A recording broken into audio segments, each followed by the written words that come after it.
Very good afternoon to all the student. This is your class 6th of Hindi grammar. ठीक है, आज हम Hindi grammar में पढ़ेंगे स्वर के भेद, व्यंजन के भेद और वर्ण विच्छेद क्या होता है और अन्य चिन्हों, कुछ चिन्हों के बारे में पढ़ेंगे। ठीक है, तो बेटा हमने स्वर व्यंजन कर लिए थे। ठीक है, 11 हमारे पास स्वर थे, 33 हमारे पास व्यंजन थे। ठीक है, सो आज हम स्वर के पार्ट्स के बारे में डिस्कस करेंगे। तो स्वर के भेद, सबसे पहला है ह्रस्व स्वर, दूसरा है दीर्घ स्वर और तीसरा है प्लुत स्वर। ठीक है, सो ह्रस्व, दीर्घ और प्लुत स्वर मतलब 3 टाइप्स होती है स्वर की।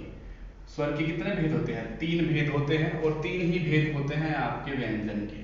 तो पहला पढ़ते हैं बेटा ह्रस्व स्वर। ह्रस्व स्वर क्या होता है बेटा? जिन स्वरों के उच्चारण मतलब बोलते समय, ठीक है, जिन स्वरों के उच्चारण में सबसे कम समय लगता है, जिन स्वरों के उच्चारण में सबसे कम समय लगे, वे स्वर ह्रस्व स्वर कहलाते हैं। जैसे ये 4 ह्रस्व स्वर हैं आपके, अ, ई, उ, री। देखो बोलने में बहुत कम समय लग रहा है, अ, ई, उ, री। ठीक है, एकदम से बोल पा रहे हैं। ठीक है, नेक्स्ट है दीर्घ स्वर। जिन स्वरों के उच्चारण में ह्रस्व स्वरों से 2 गुना समय लगता है वो दीर्घ स्वर कहलाते हैं। अब ह्रस्व में जितना समय लगता है उससे 2 गुना समय लगेगा, जिसमें लगेगा वो दीर्घ स्वर होंगे आपके।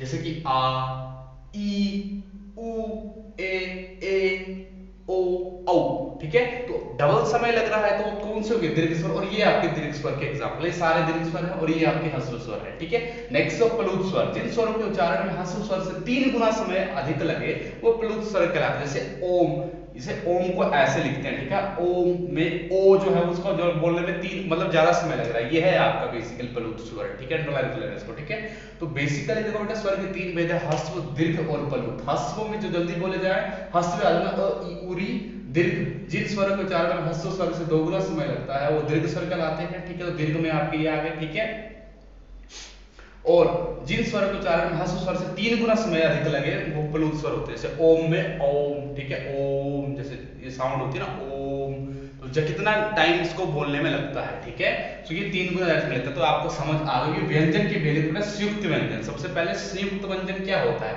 तो एक से अधिक व्यंजनों के मेल से बने व्यंजन को संयुक्त व्यंजन कहते हैं। मतलब एक व्यंजन प्लस दूसरा व्यंजन से बना तीसरा जो व्यंजन बना जमा करके, ठीक है, प्लस करके, ठीक है, वो क्या होगा आपका संयुक्त व्यंजन। जैसे कि क जमा श, क्ष, ठीक है, त जमा र, और उसी तरह से य और उस तरह से क्ष। ये चारों के चार आपके संयुक्त व्यंजन है। ये आप ऐसे बोला करके लिख लेना, ये चारों के चार आपके क्या है बेटा? संयुक्त व्यंजन है। ठीक है बेटा, बेसिक है बिल्कुल ये सभी के लिए। कई बच्चों को डाउट रहता है कि सर ये कौन सी क्लास के लिए? तो बेटा ये बेसिक है। ठीक है, ये तो 5th क्लास से स्टार्टिंग है। 5th क्लास का सिलेबस मतलब 5th क्लास के सिलेबस में भी कवर होता है, 6th में भी, 7th में भी, 8th में भी, 9th में भी, 10th में। तो हम बेसिक से पढ़ेंगे। ठीक है, ठीक है, हम जनरल से स्पेसिफिक की तरफ को पढ़ेंगे। ठीक है, तो बेसिक सारा क्लियर करेंगे, इसी में आपके आगे शब्द आ जाएंगे इसके आगे। ठीक है, उसके नेक्स्ट हम संज्ञा सर्वनाम वगैरह, विशेषण वगैरह हिंदी में भी करेंगे, इंग्लिश में भी कर ही रहे हैं। ठीक है, फिर पार्ट ऑफ स्पीच करेंगे। ठीक है, सब कुछ करेंगे हम डिस्कस। ठीक है, आपका सिलेबस मतलब हम पूरा ही सिलेबस कवर कर लेंगे। तो जिस जिस क्लास का जो सिलेबस होगा, ठीक है, उस हिसाब से आप मतलब उसमें आप पढ़ पाएंगे। ठीक है, आपको बस उसके बाद में प्रैक्टिस करनी है। आपके पास कॉन्सेप्ट पढ़े हो, आपने प्रैक्टिस करनी और आपका ग्रामर हो जाएगा इसलिए। ठीक है, तो ये बेटा बेसिक है पूरे के पूरे। ठीक है, नेक्स्ट है आपके पास द्वित्व व्यंजन। द्वित्व व्यंजन क्या होता है? एक जैसे व्यंजनों से मिलकर बने व्यंजनों को द्वित्व व्यंजन कहते हैं। एक जैसे व्यंजन, जैसे क मिल रहा है, ठीक है, जैसे ख मिल रहा है, प मिल रहा है, वो जमा हो रहा है तो क्या बन रहा है? क, जैसे आधा क और पूरा क,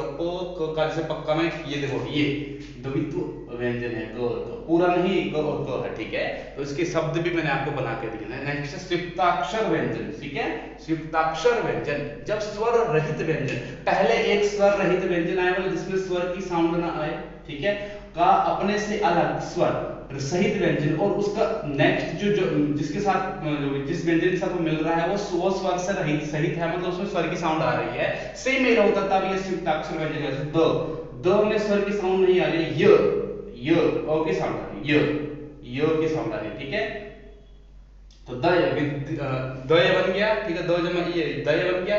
विद्या, श जमा तो हमें अ की साउंड आ रही, स्वर की साउंड सत और अस्त बन गया। ठीक है, सो ये हो गए आपके संयुक्त अक्षर व्यंजन। तो 3 टाइप्स है स्वर के, 3 टाइप्स व्यंजन के, तीनों ही लर्न करनी है। बस कॉन्सेप्ट को समझना है, ऐसा नहीं है कि आपको डेफिनेशन रट्टा मारनी है, आपने कॉन्सेप्ट को समझना है। और अगर आपको और इसको ढंग से समझ आए तो आप इसके रिलेटेड एग्जांपल करिए और ज्यादा से ज्यादा। ठीक है, एग्जांपल करिए, कहीं से भी मिलते हैं आपको एग्जांपल, फोन में सर्च मारिए, ठीक है, या हेल्प बुक है आपके पास उससे सर्च मारिए, बुक है उससे सर्च मारिए। ठीक है, उसके उदाहरण लिखिए और उसको उनको प्रैक्टिस करिए। ग्रामर प्रैक्टिस से आएगा बेटा, कॉन्सेप्ट में लिखवा दूंगा, आप प्रैक्टिस जितनी करेंगे, हाँ प्रैक्टिस करने के लिए बाद में आपको क्वेश्चंस भी दूंगा, लेकिन पहले कॉन्सेप्ट क्लियर होने चाहिए आपके, तभी प्रैक्टिस करवा सके। आप ऐसे कैसे पढ़ते हैं ग्रामर?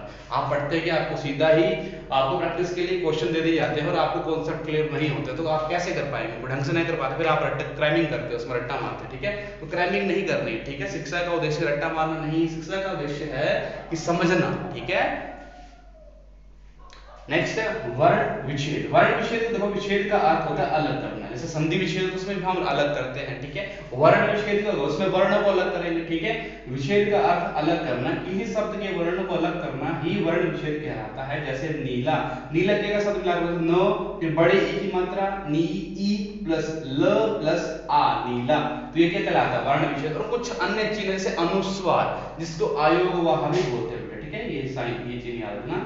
33 आपके व्यंजन, 11 आपके स्वर होते हैं और दो, एक अनुस्वार होता है, एक अनुनासिक भी होता है, ठीक है? सो अनुस्वार और अयोगवाह, अयोगवाह इसको क्यों बोला जाता है बेटा? क्योंकि ये ना स्वर में काउंट होता है ना व्यंजन में काउंट होता है, ठीक है? तो इसका उच्चारण नाक से होता है, ठंडा। ये है बेटा आपका, ये शिव रेखा बोलते हैं, इसके ऊपर एक बिंदु हम क्या बोलते हैं? इस चिन्ह को क्या बोलते हैं? अनुस्वार या अयोगवाह, ठंडा। जैसे शंकर लिखते हैं, शंकर भी हो सकता है, ठीक है? बंदर, ठीक है, ये भी हो सकता है। चंचल, ये भी हो सकता है, उसमें आपका अनुस्वार आएगा इस तरह से। नेक्स्ट है अनुनासिक चंद्र बिंदु, ठीक है? तो चंद्र बिंदु को इसका उच्चारण नाक और गले दोनों से होता है, ठीक है? तो ये आप मैडम कर लेना, ठीक है? इसके नोट्स बना लेने हैं ढंग से आपने, ठीक है? सो कुछ चीजों के बारे में भी पढ़ लेते हैं।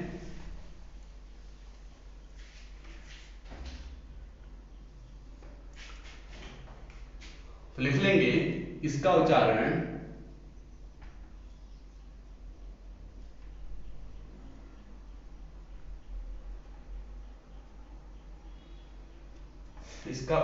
नाक और गले दोनों से होता है। नाक और गले दोनों से होता है,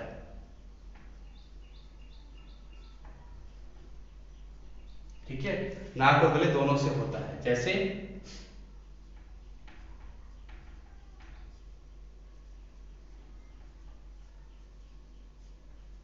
आंख, देखो आंख, नाक भी यूज हो रहा है, गला भी यूज हो रहा है, आंख, ठीक है?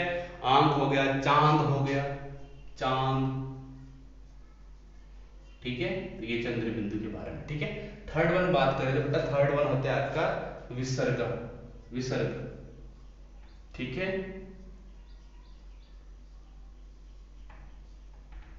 जो कि इस प्रकार से लगती है, ठीक है?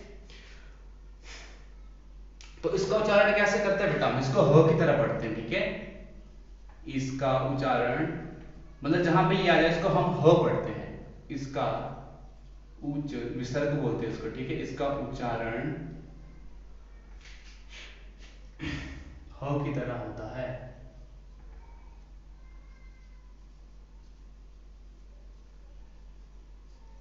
होता है,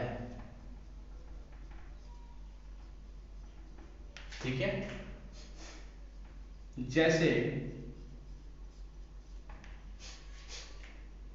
देखो यहां पे पू न, ये पुन बन गया, जैसे मैंने विसर्ग लगाया, पुनः पढ़ते हैं, इसको पढ़ते हैं पुनः, ठीक है? उसी तरह से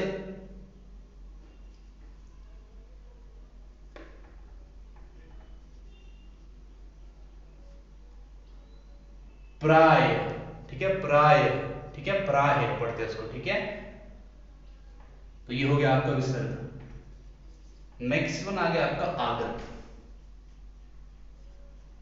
आगत का चिन्ह, ठीक है? और जो कि आपका लगता है ये सीधी रेखा गई और इस प्रकार से बिंदु, चंद्र बिंदु की तरह होता है, लेकिन बिंदा नहीं लगता, ऊपर बिंदी नहीं लगती है, ठीक है? सो आगत लिखेंगे, इसका उच्चारण आ और ओ, आ से ओ के मध्य की ध्वनि आ तथा ओ के मध्य की ध्वनि आ के रूप में होता है।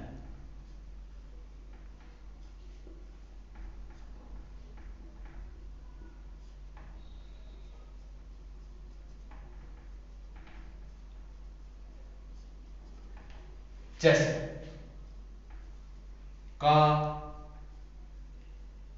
ऐसे लिखता हूं, देखो अभी बना कॉलेज, ठीक है, कॉलेज बोलूंगा मैं इसको, क्या बोलूंगा मैं इसको, मैं कॉलेज, ठीक है। जैसे मैं यहाँ पे ये लगा दूंगा आपका आगा, तो ये क्या बन जाएगा, को क्या बोलेंगे इसको, कॉलेज, ठीक है, क्या बोलेंगे, कॉलेज, ठीक है।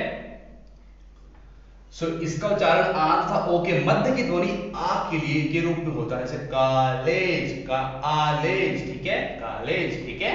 उसी तरह से डॉक्टर,